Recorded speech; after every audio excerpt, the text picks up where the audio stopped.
Okay, let's talk about this tool that we use in our strength finding section called DISC. Now you're going to take DISC. First thing I want to let you know, there's no wrong or right when you take this test. It really is something that just keys in on your personality type, because as we all know, in groups and teams together, it's really great to know and to define somewhat what people are like, their personalities, so to speak. So DISC does a good job on that.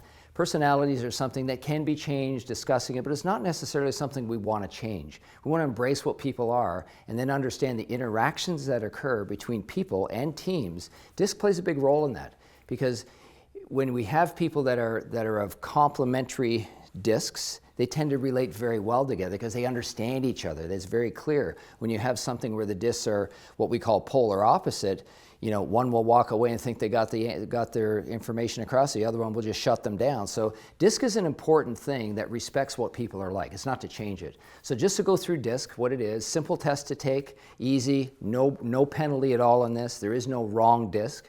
So what we go through is the first one in DISC, D-I-S-C. The first one is D. It's what measures on a scale of 1 to 10, I believe.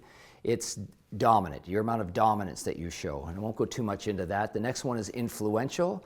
These type of people tend to use their influence in getting what they want. Obviously, dominant people on the other end tend to be influential as well. I'm a high D, high I, which means I tend to be dominating in a situation, to be passionate about what I do.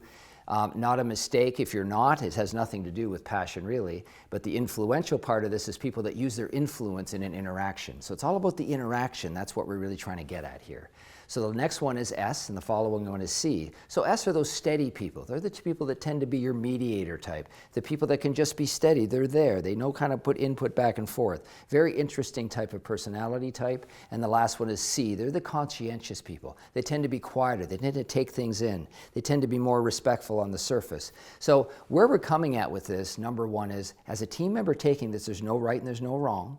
Everybody has a different amount of all of those four things, and that's why I like the compliment to Colby in this, which you'll see in a different segment.